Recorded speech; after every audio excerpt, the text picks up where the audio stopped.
Hello everyone and welcome to the True Awakening audio guide. Today we're sharing the essence of this article's theme, the cycle of making progress and falling back, and the discipline required to finally break free. If you felt this, it's really important to understand that this isn't some personal failing. It's actually a predictable pattern that we can learn to overcome. We're going to explore this journey in 3 parts. First, understanding the problem, then embracing the solution, and finally witnessing the transformation. Exactly. So let's first feel into the problem itself, this really familiar, kind of frustrating loop where our own best efforts seem to get sabotaged from within. Okay, so here's how the pattern starts.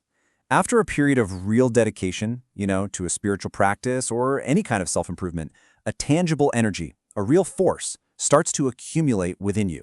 You've worked for it and it's there. And you can feel this shift. That beautiful energy, instead of fueling your soul's growth, becomes fuel for the ego. It's almost like you can feel it fattening itself on your hard work until it gets strong enough to turn and bite, pulling you right off your path. And this creates that frustrating loop we mentioned. It's a pattern that can repeat, dozens of times, keeping you stuck.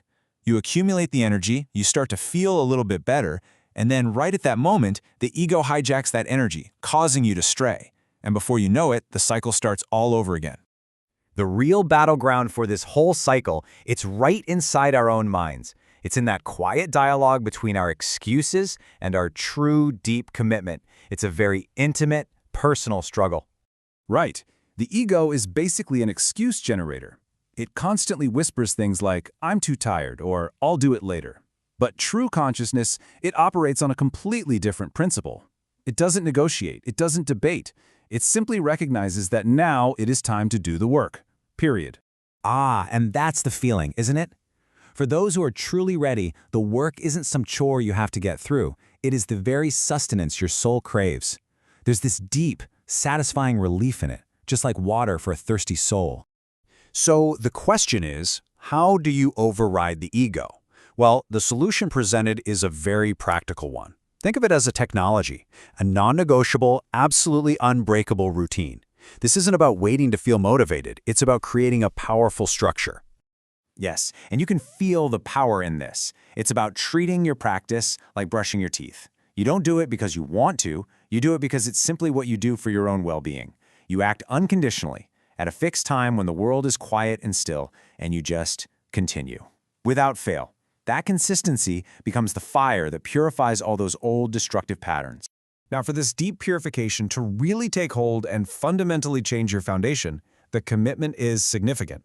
The text states that at least 1 year of daily, continuous practice is the minimum requirement. And what happens after all that profound discipline? What's the result?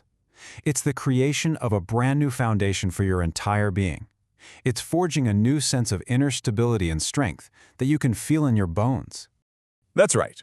Once this vessel, as it's called, is established, your fundamental life patterns can actually change completely. This vessel acts as a stable container. It allows you to accumulate and hold that spiritual energy safely, so it can be used for your growth, not for feeding the ego's cycle.